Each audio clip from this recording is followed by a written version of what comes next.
povo! Vocês estão bem? Como é que vocês estão? Conta aí suas histórias. Por aqui tudo na paz de Jesus. Para quem não me conhece, eu sou Nadia Araújo. Sejam muito bem-vindos a este canal. Aqui nós falamos de relacionamentos de vida nas mais diversas áreas. Nosso foco aqui é relacionamento amoroso virtual, tá? Lá no Egitão e Afins. Mas falamos de relacionamentos em geral também. E hoje nós temos uma história longa. Tô logo avisando, a história para mais de meia hora, graças a Deus. Adoro as histórias longas, tá? E hoje vai ser uma história boa para Júnior de Maringá, não é não, Júnior? Quem é Júnior de Maringá? Dá uma olhada aí, em Júnior. Oi, Nadir. Meu nome é Júnior, eu sou de Maringá, no Paraná. E eu fiquei conhecendo teu canal por aquele vídeo da moça que trouxe um mendigo do Marrocos para morar no Brasil e ele só aprontou aqui. De lá pra cá, acho que faz uns 2 anos isso, eu nunca mais parei de assistir teu canal. E, nossa, adoro teus bordões, fico torcendo pros vídeos ter 40 minutos. Mas quando tem 12 minutinhos e tal, eu também gosto bastante. E gosto que é diário, porque todo dia eu sento pra assistir teu vídeo. E tô sempre lá pedindo pra você colocar os grilos, que eu adoro. O toque de humor do teu canal é maravilhoso. A gente pensa muito parecido em muitas coisas também. Beijão e continua que a gente adora, tá? Beijo. E você, quer aparecer aqui também? Quer participar aqui do canal de forma mais ativa, igual o Júnior lá de Maringá tá participando? Manda teu videozinho, tá? Que videozinho, Nadir, como assim? Não tô entendendo nada. Passa aqui, tá? A gente tá com umas ideias aí de fazer com que vocês participem aqui do canal de forma mais ativa, de forma mais direta. Então eu tô disponibilizando este WhatsApp aqui para que vocês mandem na primeira rodada vai ser um videozinho de apresentação, tá? Fala quem, teu nome, tua idade, onde tu és, o que é que tu gosta de fazer. Vídeo curtinho, de no máximo 30 segundos. Para que a gente possa se conhecer melhor, conhecer uns aos outros. E para que vocês, como eu falei, participem aqui de forma direta, de forma ativa, tá? Por quê? Porque nós não somos números, né? Nós somos pessoas. Eu quero ver vocês aqui. Eu quero ouvir a voz de vocês. Eu quero ver vocês, tá? Não só lá nos comentários, que eu amo os comentários, mas também aqui, em vídeo, em movimento, voz, enfim, tudo mais. Então, quem não mandou o videozinho, manda pra cá, tá? A gente já tem um vídeo aqui, de várias pessoas mandaram, estão se apresentando. Quem não viu ainda, passa lá pra conhecer a turma e onde você mora. Minha gente! Pega o Rivotril, pega a camomila, pega o diazepam, pega o kit completo, tá? Eu já li a história, tá? Eu já sei qual é a história todinha, mas quando eu li a primeira vez assim, tá que só... Eu até comentei com a pessoa aqui, tá que só os textos de Maria Constância, lembra dela? Quero deixar até um beijão aqui pra Maria Constância, que os textos dela é de uma forma que eu fico lendo aqui, doidinha. Tem uma parte desse texto aqui que eu quase dei uma carreira e me escondi embaixo da cama, de medo, tá? Então é neste nível aí. Eu vou tentar não atrapalhar aqui a leitura, para que vocês peguem a história do comecinho até o final, tá? Vamos embora que a história hoje é longa. Olá, Nadir. Meu nome é José, eu moro na região sudeste do Brasil. E no meio a tantas histórias das Marias, eu vim trazer a minha história para você contar no canal. Desde que eu vi pela primeira vez um vídeo seu, eu me apaixonei pela forma bem-humorada, porém sincera, com que você faz as narrativas. O sotaque nordestino foi a cereja do bolo, porque eu acho lindo. Na minha opinião, vocês falam muito melhor o português que nós do Sudeste. Especialmente no meu caso, que eu tenho um sotaque caipira. E digo muita coisa errada em conversas coloquiais. Já avisa pro povo que a história é longa. Daquelas boas para a gente fazer faxina ou lavar a louça. Eu gostaria de começar a minha história pela infância. Eu nasci em uma família muito simples. Meu pai era caminhoneiro e minha mãe era do lar. Eu não me lembro de nenhum luxo na minha casa quando eu era criança. Porém, eu era feliz. Naquela época, saudosa década de 70, a gente podia passar por privações e viver com toda a simplicidade do mundo. Mas tínhamos algo que hoje, moradores de cidades maiores não têm: liberdade. A época era do regime militar, mas eu e meus amiguinhos fomos criados na rua, em total liberdade. Podíamos brincar até as 10 horas da noite nas ruas próximas de casa, andar de bicicleta, explorando as redondezas, soltar pipa, brincar de bola, enfim. Era uma liberdade que hoje em dia crianças não têm. Eu vejo isso com grande tristeza, porque percebo as famílias vivendo em função das telas dos smartphones ou do computador, presas em casa, sem poder usufruir a plenitude do convívio social, tão importante para a nossa saúde mental e para o desenvolvimento infantil. Eu fui uma criança comum, como todas as outras. Eu adorava a escola e sempre tive muito interesse em aprender. Mas algo me marcou para o resto da vida. Eu fui vítima de abuso aos 6 anos de idade. E isso foi motivo de muitos questionamentos na minha adolescência. Motivo de culpa, de raiva, etc. Entendo que algumas pessoas podem falar assim: tá vendo? Ele reclama que as crianças de hoje não têm liberdade e que são criadas dentro de casa. Não, o que aconteceu com ele? Para essas pessoas, eu digo que, em virtude da minha profissão, trabalho hoje diretamente com isso. Eu tenho autoridade para falar que quase 100% dos casos de abuso sexual são cometidos contra crianças, acontecem dentro de casa. Infelizmente, tendo o pai, o tio, o avô, padrinho ou irmão como autores. Voltando à minha história, por volta dos meus 14 anos, eu tive a consciência de que era homossexual. Aquilo foi um tormento para mim, porque naquela época isso era um estigma. Era como ser leproso, bandido, uma pessoa condenada a viver à margem da sociedade. Para piorar, não havia muita informação sobre sexualidade. Com o advento da internet, isso melhorou muito. Contudo, as famílias e a escola preferem jogar esse assunto para debaixo do tapete, com a desculpa cristã e moralista de estar protegendo o adolescente. Se levar em conta a legião de jovens gays que podem estar passando por problemas sérios de bullying que desaguam em agressões físicas contra alunos, assédio de todo tipo, evasão escolar e até mesmo em suicídio.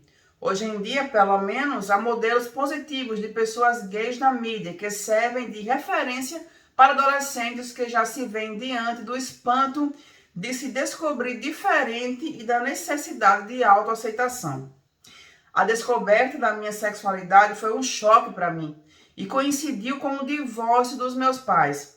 Na verdade, a separação deles eu não senti nem um pouco, porque meu pai era e continua sendo um pilantra. Era um homem mentiroso. Dizia para os amigos que tinha uma situação financeira boa, que era oriundo de um estado do sul do país. Até o sotaque das pessoas do sul, ele imitava e tomava chimarrão. Só que lá em casa, eu tinha uma única calça para vestir e um par de calçados para ir à escola. E a geladeira quase sempre tinha apenas arroz, feijão e água no seu interior. Ele era extremamente machista e arrogante. Muitos anos depois, eu o vi passar de carro por cima de um cachorro que estava deitado na rua. Sendo que ele poderia perfeitamente ter desviado. Inclusive, eu tenho que dizer que ele responde a um processo por homicídio, por motivo fútil, contra o primo de uma ex-mulher dele. E está sumido da família há mais de 10 anos.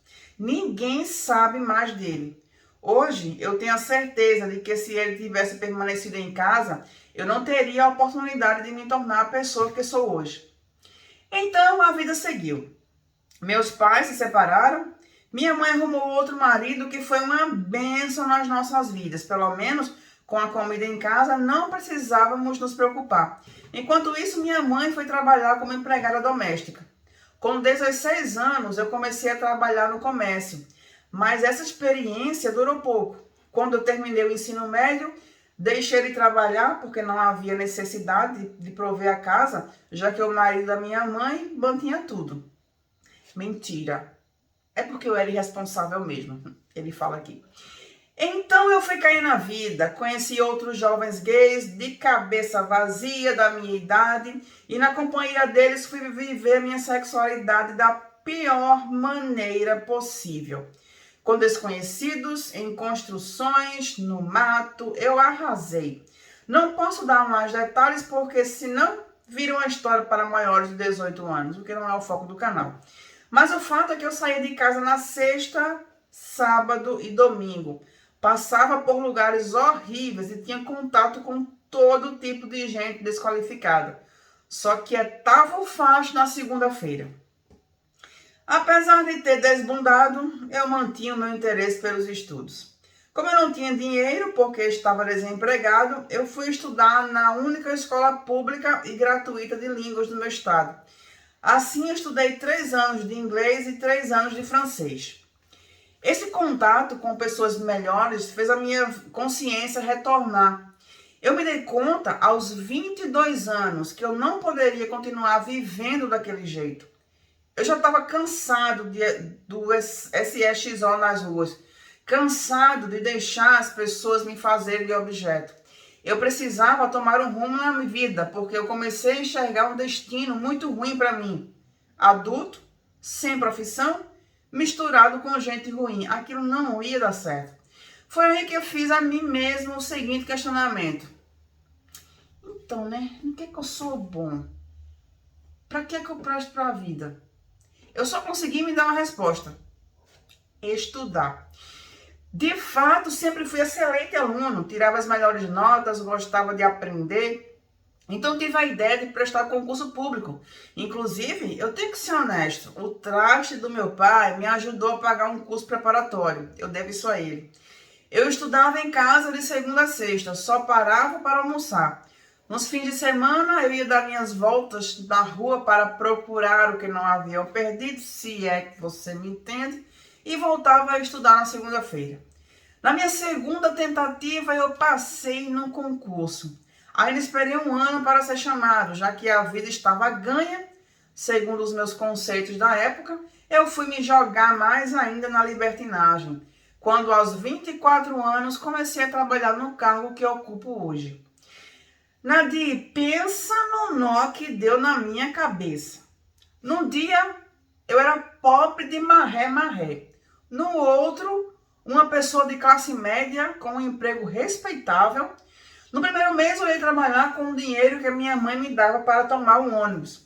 Quando recebi o pagamento, eu fiquei bobo com tanto dinheiro. Fui no caixa eletrônico, eu tive até que aprender a usar o cartão magnético com uma colega de trabalho e saquei uma bolada. Naquela época, o cartão não tinha as funções de débito e crédito como os de hoje. E eu ainda não tinha talão de cheque. Fui para as lojas e comprei um monte de roupas, sapatos. Eu parecia aquele povo de novela quando vai ao shopping fazer compras. Custei a carregar sacolas no busão. Naquele ambiente de trabalho, eu conheci muita gente virtuosa. Meus colegas tinham o sonho de fazer faculdade, tinham orgulho de dizerem que tinham passado no vestibular. Eu, que já achava que não precisava mais me preocupar com o futuro, comecei a me contagiar com a empolgação deles e fui fazer o pré-vestibular. Infelizmente, isso significou o meu abandono dos cursos de línguas que eu fazia. O ano era 1994. Foi neste contexto que conheci meu ex-companheiro. Foquem aqui, tá, minha gente? Foquem aqui e analisem o cenário aqui do ex-companheiro dele. Ele me viu num ponto de ônibus e puxou conversa. Dei trela. Meu ônibus chegou, ele entrou junto comigo. Alguma coisa me dizia que aquele não era o ônibus dele. Eu fiquei apreensivo. Saltei vários pontos antes de chegar perto de casa e o cabra saltou junto. Daí ele me convidou para tomar uma cerveja e eu aceitei. Bebemos 3 cervejas, o papo fluiu bem. Na saída do bar, ele me arrastou para uma rua escura e me deu um beijo na boca. Nós trocamos número de telefone, só tínhamos telefone de contato, porque nas nossas casas não havia telefone, e o celular era uma tecnologia nova. Era caríssimo, quase ninguém tinha. Assim começamos a namorar. Foi um choque para a família dele, porque até então ele era hétero para todos os efeitos. Mas nós nos apaixonamos e ele contou tudo para a família. Primeiro para o irmão, depois para a irmã. Quando contou para a mãe, ela ameaçou tomar um copo de veneno. Imagina o drama. O pai, todo machão, aceitou bem. Até hoje eu não entendo. Eu fui à casa da família dele e ele foi à minha. Engatamos o namoro e éramos muito apaixonados um pelo outro. Eu estava com 24 anos e ele com 23. Igual a mim, ele também vinha de uma família humilde. O pai era alcoólatra, mas estava há algum tempo sem fazer o uso da bebida. Meu namorado era um garoto cativante, cheio de energia, trabalhador, um amor de pessoa.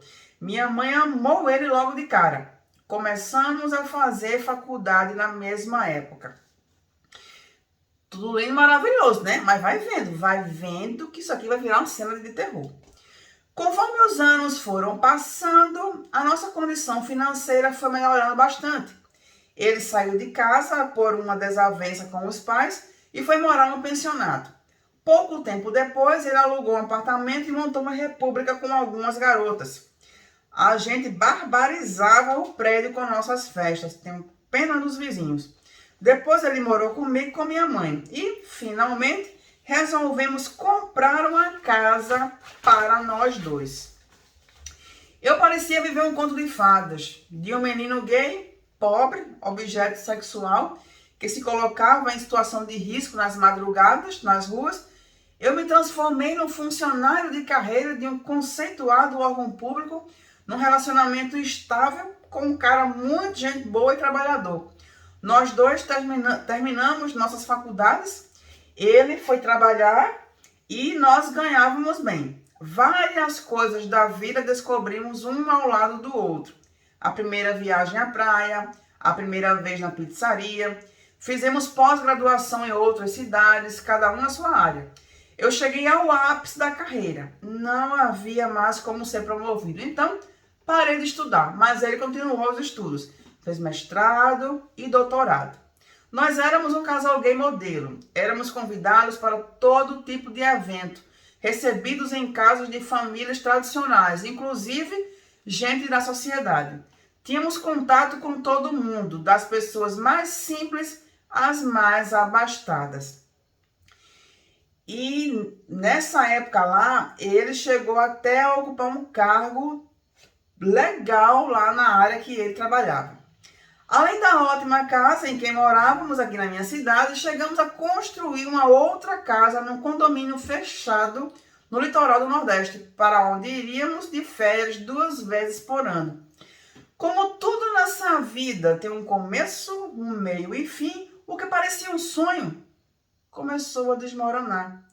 Eu já havia percebido anteriormente alguns sinais estranhos na personalidade do meu marido. Contudo, eram manifestações passageiras e logo ele voltava a ser a pessoa gentil e amável de sempre.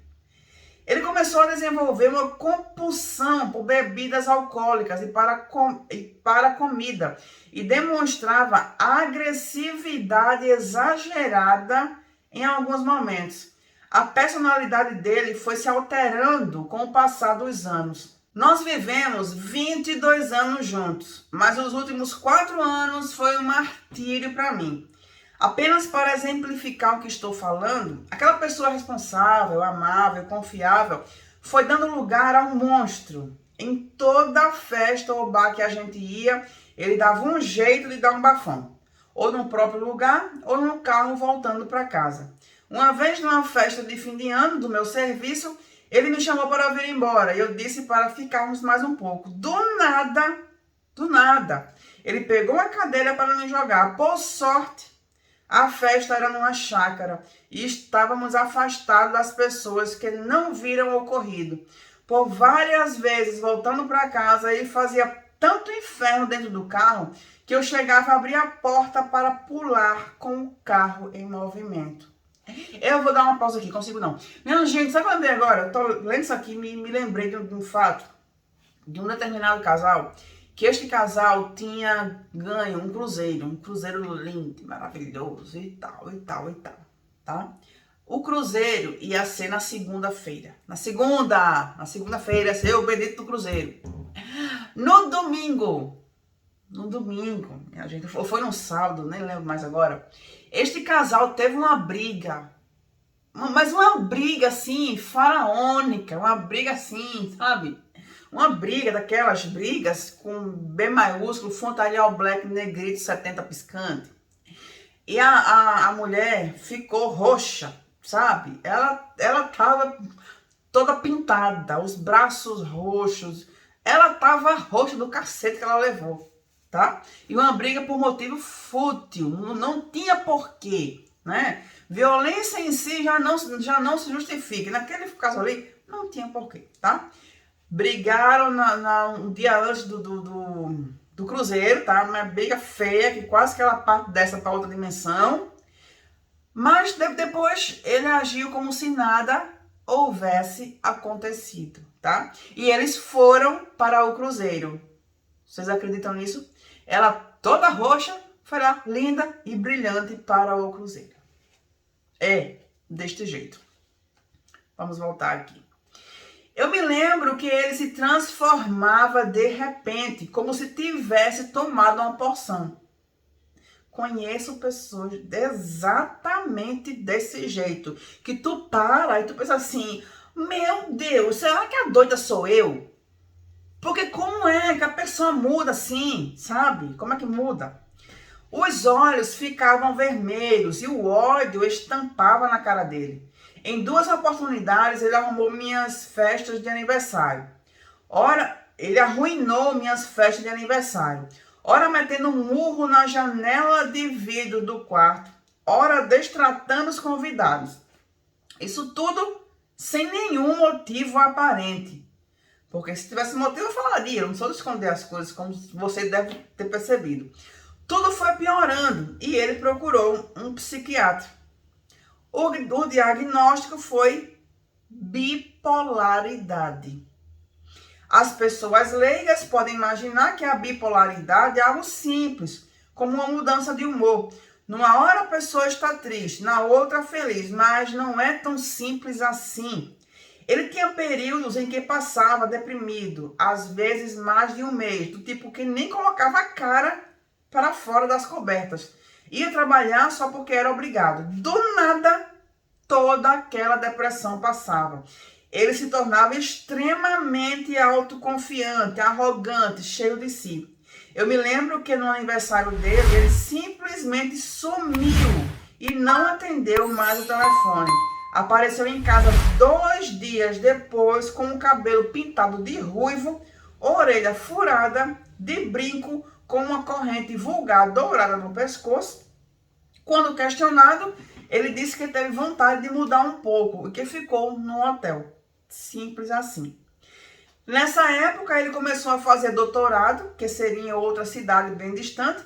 Ele botou na cabeça que precisava de licença do serviço para se dedicar totalmente aos estudos. Para isso, conseguiu uma bolsa que cobria os custos do doutorado, de transporte e hospedagem. Então, eu fiquei responsável por toda a nossa despesa, que não era pouca coisa. 2 casas, carro, viagem, passeio. Eu não me incomodava, porque aquilo seria algo provisório. Eu já imaginei que aquilo fosse dar merda, porque como diz o velho ditado, cabeça vazia é a oficina do diabo. Ele, com tempo livre, só por conta de estudar, não faria coisa que preste. Entretanto, eu não poderia deixar de apoiá-lo, porque assim sempre fizemos um com o outro. Não deu outra. Numa viagem de cruzeiro que fizemos ao exterior, ele se apossou do dinheiro da minha mãe e não devolveu. Detalhe, eu estava pagando tudo, para mim, para ela e para ele. Eu saí uma noite para beber com amigos no bar do navio, após o jantar. Ele foi de short e chinelo falar merda no meu ouvido para eu voltar para o quarto. Sendo que ele, na noite anterior, simplesmente sumiu e voltou de madrugada. Ele só foi piorando muito. Aquela pessoa deu lugar a um ser mesquinho. Ele fazia questão de perguntar o preço das coisas que eu comprava para mim, para jogar na minha cara, que eu fazia ostentação com meu dinheiro, que eu não precisava de um tênis ou de um par de óculos de tal preço. Com o tempo, eu fui percebendo que ele começou a me trair. Eu pegava conversas dele com as mais diversas pessoas. Eu brigava, eu xingava, mas nada adiantava. Na bipolaridade, os episódios de depressão são terríveis para o familiar. Uma vez passada esta fase, a gente pensa que tudo vai melhorar. Mas aí vem o evento da hipomania, que se caracteriza por um período em que a pessoa está super confiante. É 8 e 80. Na hipomania é comum a pessoa gastar o dinheiro que não tem, fazer SSO compulsivamente com estranhos, começar a usar drogas, beber muito, ficar agressivo, enfim, é um inferno. Numa vez que voltei da nossa casa de praia, meus sogros foram me buscar no aeroporto. Eu estranhei eles lá porque não tinham combinado nada com ninguém. Eles me disseram que era para eu acompanhá-los até a rodoviária porque o filho deles iria viajar para a cidade em que fazia doutorado e estava morrendo de saudade de mim. Queria me ver antes de viajar. Eu achei até bonitinho. Fui à rodoviária, ele me abraçou, disse que me amava e tal. Quando meus sogros me deixaram em casa, eu entrei no computador do escritório e vi um monte de mensagens trocadas por ele com garotos de programa. Quer dizer, eu pagava todas as despesas e ele tirava dinheiro da bolsa de estudos para pagar programa sexual. Quando ele chegou de viagem, todo cheio de amor para dar, derrubei a casa na cabeça dele. Assim, vivemos por mais de 4 anos numa montanha-russa emocional. Eu já estava adoecendo também. Eu cheguei a colocar um programa espião no computador. Tudo que ele digitava, o programa mostrava. Assim eu sabia a senha das redes sociais dele, sabia a localização dele, porque o Google tem essa função de localizar o telefone no mapa. Até o WhatsApp dele era clonado, porque eu usei a ferramenta WhatsApp Web do celular dele sem ele perceber. A falta de noção dele era tanta que ele chegou a propor que fizéssemos terapia de casal. Topei. Contudo, na mesma época em que fazíamos a terapia, ele me traía. A falta de noção e descaramento dele chegou ao ponto de ele chamar uma amiga em comum para conversar e se aconselhar sobre uma forma de salvar a nossa relação. Foram num bar aqui perto de casa e eu monitorando tudo, secretamente, óbvio. Nadir, tu acredita que enquanto ele conversava com ela sobre nós, ele digitava com o amante, marcando encontro e dizendo que amava o cara? É pra cair o da bunda. Assim eu peguei todo tipo de mentira. Ele dizia que iria visitar os pais, mas eu sabia onde ele estava e o que estava conversando nos aplicativos de mensagem. Eu não aconselho ninguém faça o que eu fiz. Além de ser invasão de privacidade, isso é crime. Hoje sei que se a desconfiança chegou neste ponto, é melhor terminar. Mas eu estava adoecido já, tanto mentalmente quanto fisicamente. Eu estava desenvolvendo pressão alta. Eu cheguei a tomar medicação e a pressão não baixava por nada. Hoje minha pressão é normalzinha da Silva e sem medicação. Minha gente, eu já tô com ansiedade aqui de ler essa história dele. Porque assim, tu já imaginou, tu tá com uma pessoa e tu não confia naquela pessoa. E aí tu bota aplicativos para monitorar aquela pessoa. Isso vai desenvolvendo um quadro de ansiedade, que daqui a pouco tu tá doidinho do juízo. Porque assim, tu vai estar querendo sempre saber, meu Deus, ele tá fazendo o quê? É aquela coisa, né? Quem procura, acha. Então, eu super concordo com ele. Não é aconselhável fazer esse tipo de coisa pela tua saúde mental, filho. Eu tenho certeza que muitas pessoas aqui estão passando por situações semelhantes a essa daqui. Minha gente, chegou nesse nível de desconfiança, tal e tal, passa a régua, pega a conta e vai viver a tua vida, porque não vale a pena não, viu? Não vale não. Você pode estar perguntando, por que bicho José não largou do ex? Tô mesmo. Cheguei a perguntar isso aí quando eu li a primeira vez. Eu respondo, é muita coisa. Em primeiro lugar, eram quase 2 décadas de relacionamento, que foi em sua maior parte muito bom. Sempre há esperança de que as coisas vão mudar. Em segundo lugar, eu não sabia até que ponto aquilo era mau caratismo ou a doença. Eu me sentia na obrigação de estar ao lado dele, dando apoio para que não parecesse que eu só o queria enquanto ele estava sadio. Só que aí, minha gente, é complicado, né? Porque tá, beleza. Quando ele começou a se relacionar com esse cara, ele não sabia que o cara era bipolar. Começou o relacionamento. O cara foi mudando e descobriu que era bipolar. Minha gente, bipolaridade tem cura? Eu acredito que não, né? Aí assim, tu vai ficar com uma pessoa que tu já sabe que ela tem esse problema, que a probabilidade de ela ser curada é bem pequena. Aí tu fica com uma pessoa dessa, daqui a pouco tá doente tu e ele. Então assim, não sei, me julguem. Mas eu teria pego o beco, arrumado as malinhas e tchau, meu filho. A gente fica com a pessoa no problema, fica com a pessoa na merda, na bosta, quando tem chance de dar uma limpadinha no negócio. Quando a merda é muito grande, a gente sabe que não tem como limpar, não. A minha saúde mental vem em primeiro lugar, né? Mas tudo só piorava. O cara, que tinha uma excelente reputação no emprego, foi removido do cargo. Ele vivia detestado o médico, para ele ninguém prestava. O povo do serviço era falso, minha mãe, com quem ele sempre tivera ótimo relacionamento, também não prestava. Ele chegou a destratar a minha mãe e humilhá-la com gritos e palavras pesadas. Fazia o mesmo com minha família e meus amigos. Eu proibi de beber quando estivesse comigo em festas e bares para prevenir os escândalos dele. O resultado? Ele não ia comigo para lugar nenhum mais. Lembra quando eu falei que tudo nesta vida tem um começo, meio e um fim? Pois bem, o fim chegou de uma maneira violenta. Eu fui trabalhar e cheguei de madrugada em casa. Havíamos combinado de fazer uma caminhada no outro dia. Porém, como eu cheguei tarde em casa, sentei no sofá da sala, liguei a TV e desmaiei. Acordei de manhã com ele me chamando. Daí eu disse que não iria porque eu estava zonzo de sono, pois tinha trabalhado muito, que ele poderia ir. Ele disse que iria à casa dos pais e iria dar uma volta. Beleza, voltei a dormir. Lá pelas 10 horas da manhã, ele me ligou todo feliz, dizendo palavras de amor, perguntou se eu queria alguma coisa da rua, chegou em casa animado e foi lavar o carro. Eu não sei por que cargas d'água, ele deixou o celular dele à vista, porque vivia escondido. No que peguei o aparelho para dar uma olhada, o filho de uma mãe tinha acabado de se encontrar com um garoto de programa.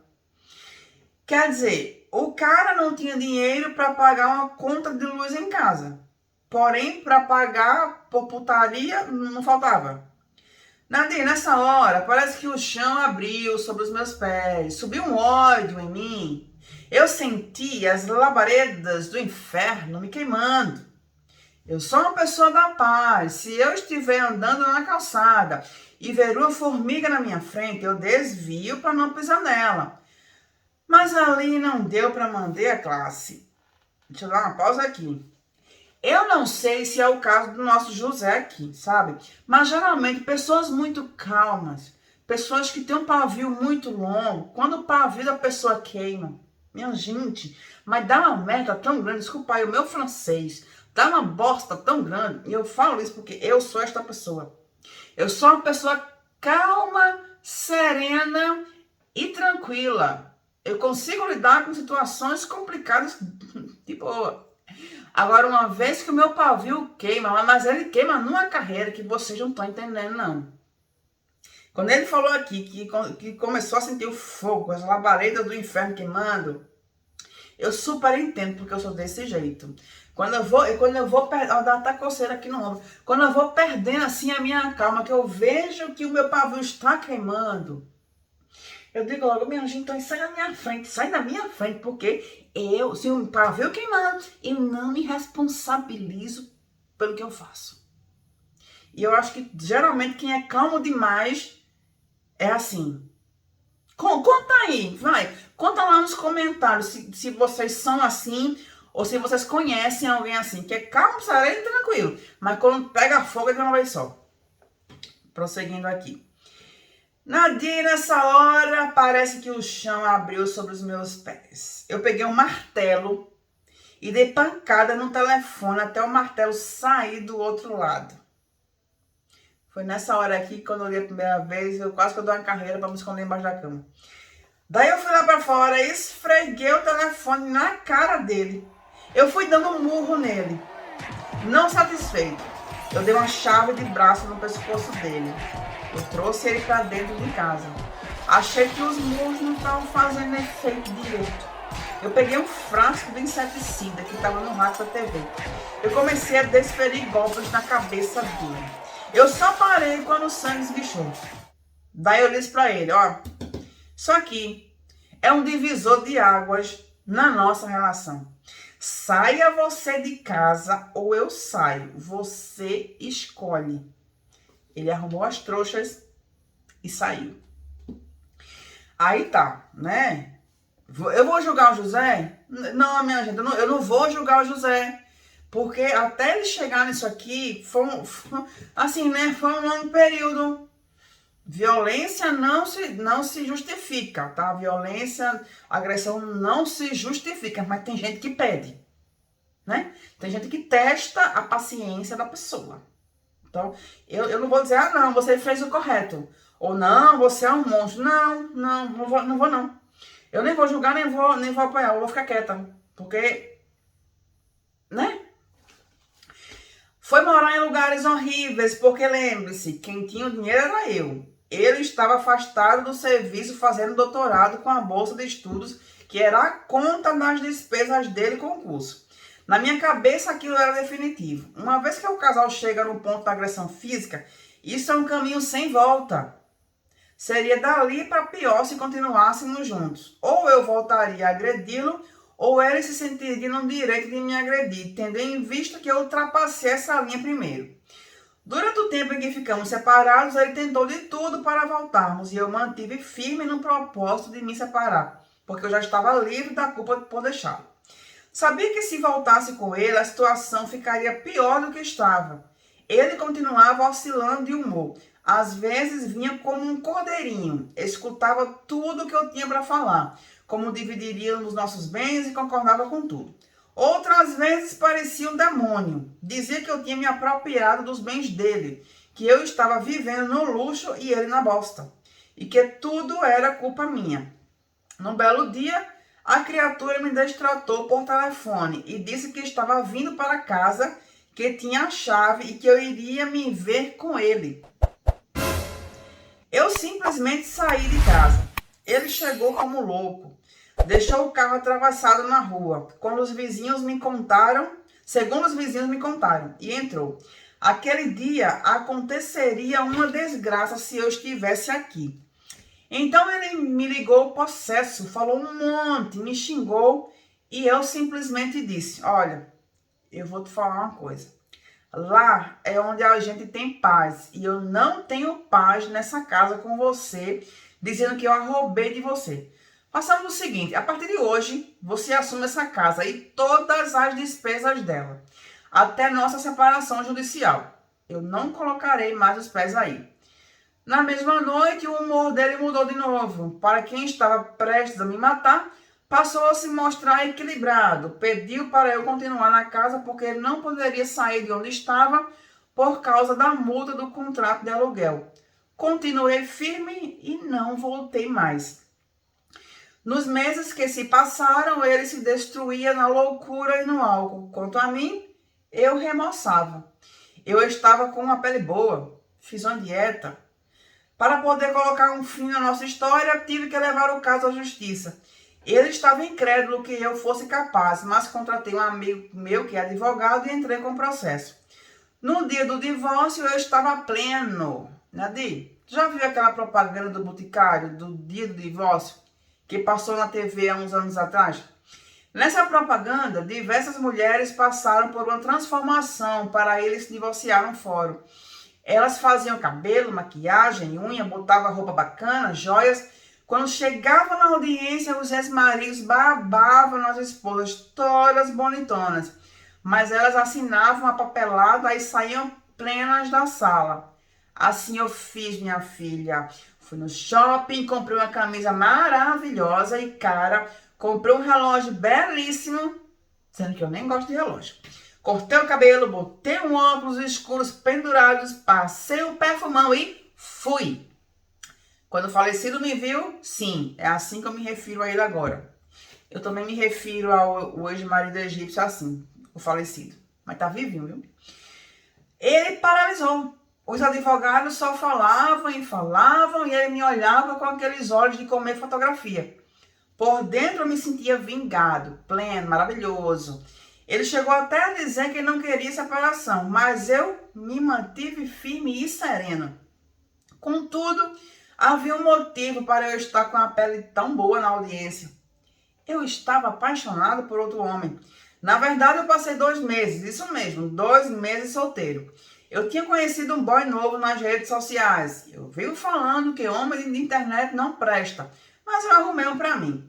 Começamos a namorar e era tudo de bom. Eu tinha 43 anos na época e meu namorado 22. É uma puta diferença de idade, mas enfrentamos o desafio. Ele é uma pessoa muito simples, de outro estado, porém ele é muito trabalhador, esforçado e estudioso. É tudo o que eu precisava. Ele me apoiou muito na minha separação, nunca me cobrou nada. Soube dar o tempo que eu precisava para resolver minha vida. Quando o falecido soube que eu estava namorando sério com um homem muito mais jovem que ele, o bicho surtou. Ligou para todos os nossos amigos em comum para levantar o dossiê do rival. Mas já era tarde demais. De lá para cá, eu só tenho a agradecer a Deus por ter me dado forças para superar esse divórcio. Só quem já passou por isso sabe quanto é difícil. Eu fiz umas economias e consegui pagar todas as contas da separação dos bens comuns que tínhamos. Tudo ficou no valor legal, que era a metade dos bens comuns que tínhamos na época. Estou agora terminando de acertar a transferência dos imóveis para meu nome e estou com o dinheiro para pagar o que resta. Tudo que era nosso, agora é meu. Já faz 5 anos desde a minha separação do bipolar. Quer saber o que aconteceu com ele? O que é que vocês acham aí? Conta lá nos comentários. Dá uma pausa aqui, dá uma pausa. Lá nos comentários e fala, eu acho que o cara terminou assim, terminou assado. Depois volta aqui para ver se vocês acertaram ou não. Vai lá, vou esperar aqui. A few moments later. Bom, bora ver o que foi que aconteceu com o camarada.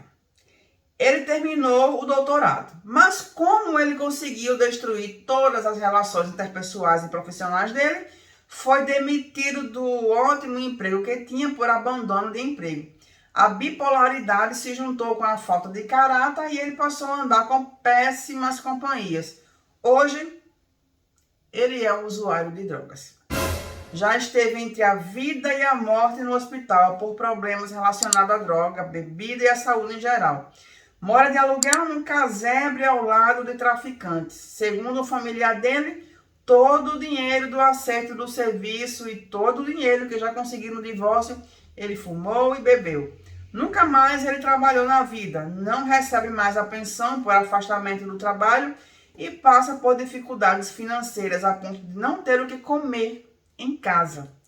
A vida dele acabou, porém, ele tem um diploma de doutor na gaveta e uma experiência profissional maravilhosa. Só que para conseguir trabalho, primeiro é preciso vencer os problemas psiquiátricos, vencer o vício em drogas, vencer o alcoolismo e mudar-se de estado. Sim, mudar de estado. Porque ele responde por um processo de furto qualificado na justiça por causa do envolvimento com drogas. Quem não tem uma certidão criminal negativa, fica difícil arrumar emprego, principalmente do nível da qualificação dele. Quanto a mim, eu vivo em uma união estável com meu novo companheiro há 5 anos. Moramos juntos e somos felizes. Ele acabou de terminar a faculdade, terá a mesma profissão do falecido. Deve ser um karma meu, só pode. Neste momento, ele está na estrada, voltando para casa. Foi buscar o filho dele para passar as férias conosco. Não sei se nossa relação vai durar 20 dias ou 20 anos. São muitos fatores a pesar contra. A diferença de idade é um deles. Mas eu não vou sofrer por causa de um futuro incerto. Na vida, a única certeza que temos é a de que vamos abotoar o paletó um dia. Enquanto esse dia não chega, eu quero mais é ser feliz e tá super certo. Eu tive vontade de escrever a minha história desde o dia que vi o relato de uma mulher esposa de um bipolar. Ela dizia viver no inferno e que estava pensando seriamente em tirar a própria vida por não aguentar mais. Eu quero aqui dizer que nem todo bipolar é igual. Há aqueles que levam o tratamento a sério e podem viver a vida num grau bastante aceitável de normalidade. Mas para todas aquelas pessoas que sofrem por causa de uma doença mental de seus cônjuges ou por qualquer problema de outra natureza, como relacionamento abusivo, agressões, etc., eu quero deixar o meu relato de esperança. Há sempre uma luz no fim do túnel. Faça o seu melhor e Deus te recompensará. Nadir, desculpe-me pelos textos longos. Me imagine, eu adoro histórias longas. Desconsidere eventuais erros, não teve nenhum erro. Apesar de eu escrever profissionalmente, alguma coisa pode ter passado sem que eu tenha percebido. Não, o texto está perfeito. Quero lhe dizer que de todos os canais de história que eu sigo, eu escolhi você para contar a minha vida. A sua sensatez e principalmente senso de humor me cativaram. Um cheiro. José, eu que agradeço pela tua disponibilidade, pela tua confiança em contar a tua história aqui. Como eu sempre falo, isso aqui não é só palavras, não é só um texto. Por trás desse texto aqui tem uma pessoa. Por trás desse texto aqui tem sentimento. Então, eu sei que não é fácil tu chegar e tu relatar tudo isso aqui. Eu sei que isso aqui mexe com parte da tua vida que de repente tu nem querias lembrar. Mexe com parte da tua vida que te incomodam. Então, eu agradeço por esta consideração, por tu abrires mão dessa parte ruim da tua vida para alertar outras pessoas que porventura estejam passando pela mesma situação, tá? Fico muito feliz por tu teres vencido, por ter dado tudo certo contigo. Infelizmente, pro boy lá, não deu muito certo, mas consequência das escolhas dele, né? A lei da semeadura é infalível, não adianta. A gente planta feijão, vai colher feijão. Ninguém planta feijão para colher arroz, tá bom? Minha gratidão mais uma vez por tu teres compartilhado a tua história. E vocês aí, meu povo, o que é que vocês têm a dizer? Vamos embora lá para os comentários. Quero saber a opinião de vocês. Nos veremos lá e no vídeo de amanhã. Tchau, tchau.